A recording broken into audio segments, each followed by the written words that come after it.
CM Siddaramaiah ಹಾಗೂ 3 ದಿನದ ಭೇಟಿಗಾಗಿ ದೆಹಲಿಗೆ ತೆರಳಿರೋ ಡಿಸಿಎಂ ಡಿಕೆ ಶಿವಕುಮಾರ್ ಅವರ ಹೈಕಮಾಂಡ್ ಜೊತೆಗಿನ ಭೇಟಿ ಭಾರಿ ಕುತೂಹಲವನ್ನು ಮೂಡಿಸಿದೆ. ಸದ್ಯ ರಾಜ್ಯದಲ್ಲಿ ನಡೆಯುತ್ತಿರೋ ರಾಜಕೀಯದ ಚದುರಂಗದಾಟ ಹಾಗೂ ರಾಜ್ಯದಲ್ಲಿ ಉಂಟಾಗಿರೋ ಕೆಲ ಕಲಹಗಳಿಗೆ ಅಂತಿಮ ಮುದ್ರೆಯನ್ನು ಒತ್ತುತ್ತಾರೆ ಹೈಕಮಾಂಡ್ ನಾಯಕರು ಅನ್ನುವಂತಹ ಚರ್ಚೆಗಳು ಶುರುವಾಗಿದೆ.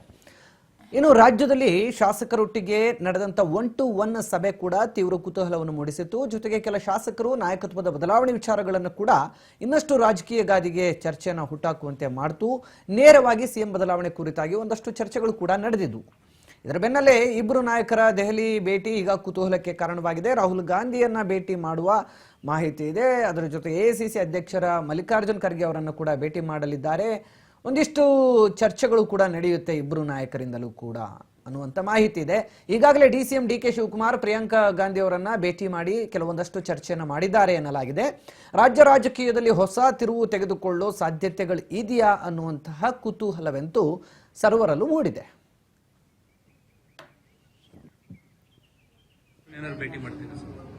ರಾಹುಲ್ ಗಾಂಧಿ ಅವ್ರನ್ನ ಏನಾದ್ರು ಭೇಟಿ ಮಾಡ್ತೀರಾ? ಅವ್ರ ಏನು ಅಪಾಯಿಂಟ್ಮೆಂಟ್ ಕೊಟ್ಟಿಲ್ಲ, ಬಟ್ ಪತ್ರಿಕೆಯಲ್ಲೆಲ್ಲ ಬಂದ್ಬಿಟ್ಟದೆ. ನಾನು ಡಿಕೆ ಶಿವಕುಮಾರ್ ಭೇಟಿ ಮಾಡ್ತಾ ಇದ್ದೀವಿ ಪತ್ರಿಕೆಯಲ್ಲಿ ಬಂದಿದೆ. ತಾವೇನಾದ್ರು ಕೇಳ್ತೀರಾ ಅಪಾಯಿಂಟ್ಮೆಂಟ್ ಏನಾದ್ರು ಕೇಳ್ತೀರಾ? ಕೇಳ್ತೀವಿ, ಅವ್ರು ಕೊಟ್ಟರೆ ಭೇಟಿ ಮಾಡ್ತೀವಿ. ಸರ್, ಇದು ಪರಿಷತ್ತು ಮತ್ತೆ ನಿಗಮ ಮಂಡಳಿಗಳ ನೇಮಕದ ಬಗ್ಗೆ ಒಂದಿಷ್ಟು ಚರ್ಚೆಗಳಾಗಬಹುದು. ನಾಳೆ ಸುರ್ಜೇವಾಲಾ ಬರ್ತಾರೆ, ರಾಹುಲ್ ಗಾಂಧಿ ಅವ್ರನ್ನ ಏನಾದ್ರು ಭೇಟಿ ಮಾಡ್ತೀರಾ? ರಾಹುಲ್ ಗಾಂಧಿ ಅವ್ರನ್ನ ಏನಾದ್ರು ಭೇಟಿ ಮಾಡ್ತೀರಾ? ಆ ಥರದ್ದು ಅವ್ರ ಏನು ಅಪಾಯಿಂಟ್ಮೆಂಟ್ ಕೊಟ್ಟಿಲ್ಲ, ಬಟ್ ಪತ್ರಿಕೆಯಲ್ಲೆಲ್ಲ ಬಂದ್ಬಿಟ್ಟದೆ. ನಾನು ಡಿಕೆ ಶಿವಕುಮಾರ್ ಭೇಟಿ ಮಾಡ್ತಾ ಇದ್ದೀವಿ ಪತ್ರಿಕೆಯಲ್ಲಿ ಬಂದಿದೆ. ತಾವೇನಾದ್ರು ಕೇಳ್ತೀರಾ ಅಪಾಯಿಂಟ್ಮೆಂಟ್ ಏನಾದ್ರು ಕೇಳ್ತೀರಾ? ಒಟ್ಟಿನಲ್ಲಿ ಸದ್ಯಕ್ಕೆ ರಾಜ್ಯದಲ್ಲೂ ಮತ್ತು ರಾಷ್ಟ್ರದಲ್ಲೂ ಎರಡೂ ಏನು ಭಾಗಗಳಲ್ಲೂ ಕೂಡ ಬಹಳ ಮುನ್ನೆಲೆಯಲ್ಲಿ ಇರುವಂಥ ಚರ್ಚೆ ವಿಚಾರವೇ ಮುಖ್ಯಮಂತ್ರಿ ಬದಲಾವಣೆ. ಸಿಎಂ ಸಿದ್ದರಾಮಯ್ಯನವರು ಕೆಳಗಿಳಿದು ಬಿಡ್ತಾರೆ, ರಾಷ್ಟ್ರ ರಾಜಕಾರಣಕ್ಕೆ ಹೋಗಿಬಿಡ್ತಾರೆ. ಹೈಕಮಾಂಡ್ ಈಗ ಕರೆಸ್ಕೊಂಡು ಬಿಟ್ಟಿದೆ. ಹೈಕಮಾಂಡ್ ಜೊತೆ ಇದೇ ವಿಚಾರ ಚರ್ಚೆ ಆಗ್ಬಿಡುತ್ತೆ, ಹಿಂಗೆ ಆಗ್ಬಿಡುತ್ತೆ, ಹಂಗೆ ಆಗ್ಬಿಡುತ್ತೆ. ಎಲ್ಲವೂ ಈಗ ಪ್ರಸ್ತುತವಾಗಿ ಚರ್ಚೆ ಆಗ್ತಾ ಇರುವಂಥ ವಿಚಾರಗಳು ಆಗಿದೆ.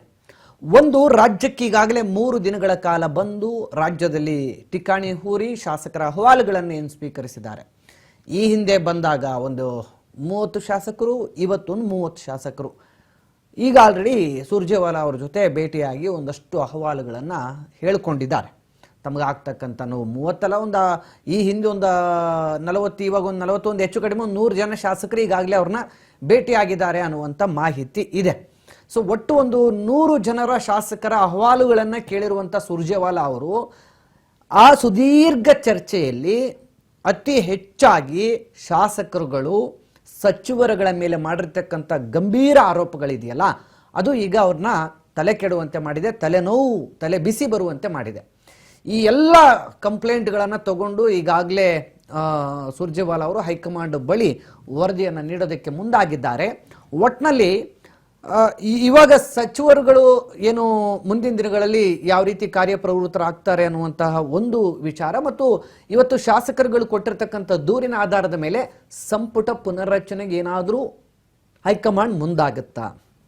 ಒಂದು ವೇಳೆ ಸಂಪುಟ ಪುನರ್ರಚನೆ ಮಾಡಬೇಕು ಅಂತ ಹೈಕಮಾಂಡ್ ನಿರ್ಧಾರ ಮಾಡೋದೇ ಆದರೆ, ಇನ್ ಕೇಸ್ ಸರ್ಕಾರ ರಚನೆಯ ಸಂದರ್ಭದಲ್ಲಿ ಅಧಿಕಾರ ಹಂಚಿಕೆ ಆಗಿದ್ರೆ, ಅದರ ಸೂತ್ರ ಏನಾದರೂ ಹೈಕಮಾಂಡ್ ಎಣೆದಿದ್ರೆ ಡಿಕೆ ಶಿವಕುಮಾರ್ ಮತ್ತು ಸಿದ್ದರಾಮಯ್ಯನವರ ನಡುವೆ, ಅದನ್ನೂ ಕೂಡ ಈ ಸಂದರ್ಭಕ್ಕೆ ಚಾಲ್ತಿಗೆ ತರಬೇಕಾಗತ್ತೆ.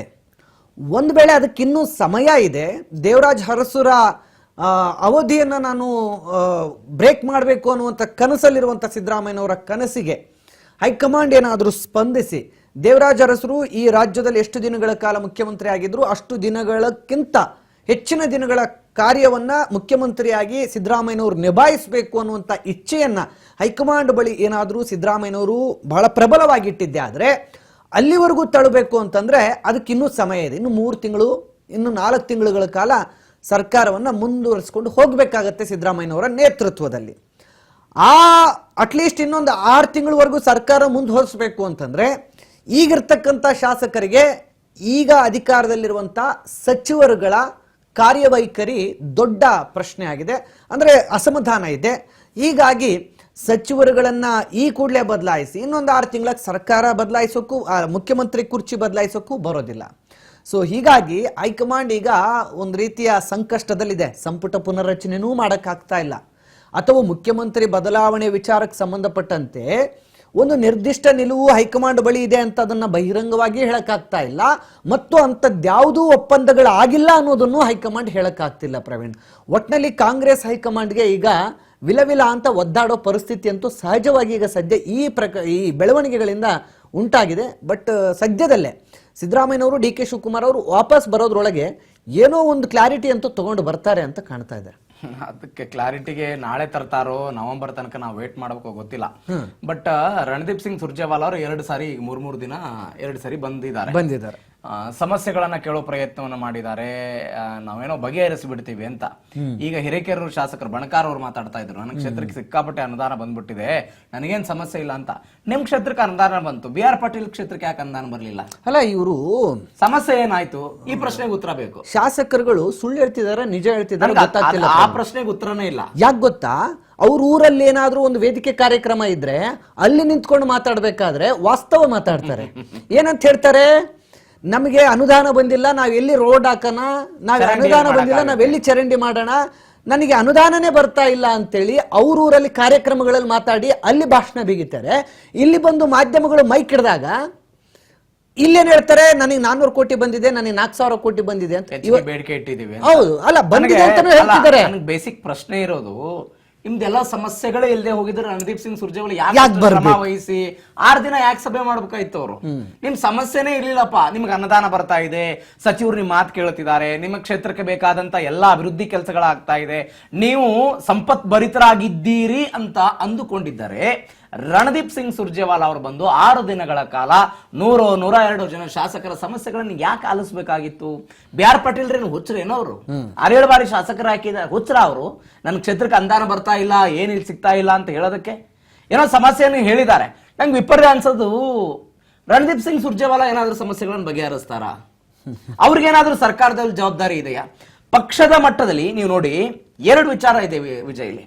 ಒಂದು ಸರ್ಕಾರ, ಮತ್ತೊಂದು ಪಕ್ಷ. ರಣದೀಪ್ ಸಿಂಗ್ ಸುರ್ಜೇವಾಲಾ ಹಿಂಗ್ ಮಾಡ್ರಿ ನೀವು ಅಂತ ಹೇಳ್ಬೋದು. ಈ ಹಿಂದೆ ಅವರು ಸರ್ಕಾರ ಬಂದಾಗ BBMP ಯಾವುದೋ ಒಂದು ಸಭೆಯಲ್ಲಿ ನೇರವಾಗಿ ಕುಳಿತುಕೊಂಡು ವಿವಾದ ಆಗಿತ್ತು, ಸಭೆಯಲ್ಲಿ ಕುಳಿತುಕೊಂಡು ಬಿಟ್ಟಿದ್ರು. ಇವ್ರಿಗೆ ಯಾವ ಅಧಿಕಾರ ಇದೆ ರಾಜ್ಯ ಸರ್ಕಾರದಲ್ಲಿ ಭಾಗವಹಿಸೋದಕ್ಕೆ? ನೀವು ಪಕ್ಷದ ಚಟುವಟಿಕೆಗಳಲ್ಲಿ ಏನೋ ಮಾಡಿ ಸಚಿವರನ್ನು ಕಿತ್ತು ಬೇರೆದವ್ರನ್ನ ತರ್ತಿರೋ ಅದ್ರ ಬಗ್ಗೆ ಅಬ್ಜೆಕ್ಷನ್ ಇಲ್ಲ. ಆದರೆ ಸರ್ಕಾರದ ಮಟ್ಟದಲ್ಲಿ ಬದಲಾವಣೆ ಮಾಡೋದಕ್ಕೆ ನಿಮಗೇನಿದೆ ಅಧಿಕಾರ ಇದೆ? ರಾಜ್ಯದ ಮತದಾರ ನಿಮ್ಗೇನು ಕೊಟ್ಟಿದ್ದಾನೆ? ಈ ಪ್ರಶ್ನೆ ಸಹಜವಾಗಿದೆ. ನೀವೇನೋ ಸಮಸ್ಯೆ ಕೇಳಿದಿರಿ, ಸಮಸ್ಯೆನ ಹೇಳಿದ್ದಾರೆ, ಪರಿಹಾರ ಏನ್ ಮಾಡ್ತೀರಿ? ಹೈಕಮಾಂಡ್ಗೆ ತೆಗೆದುಕೊಂಡು ಹೋಗಿ ಒಂದು ರಿಪೋರ್ಟ್ ಕೊಡ್ತಾರಂತೆ. ಏನ್ ರಿಪೋರ್ಟ್? ಏನಾಗುತ್ತೆ ರಿಪೋರ್ಟ್?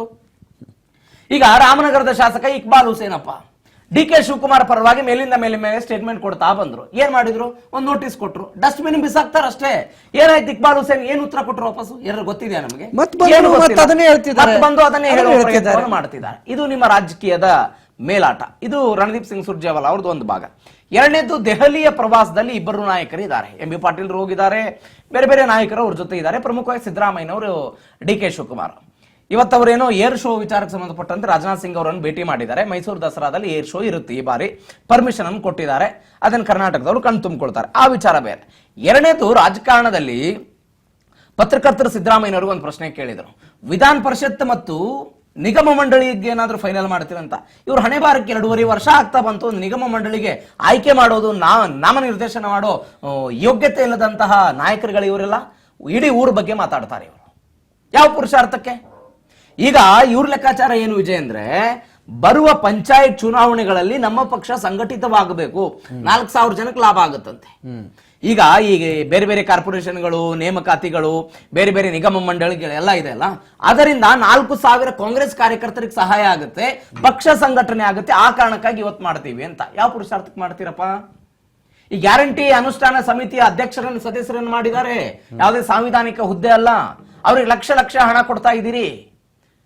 ಸರ್ಕಾರದ ಸ್ವಾಯತ್ತ ಸಂಸ್ಥೆಗಳನ್ನ ನೇಮಕ ಮಾಡೋದಕ್ಕೆ ಯೋಗ್ಯತೆ ಇಲ್ದವರು, ಒಂದು ವಿಚಾರ.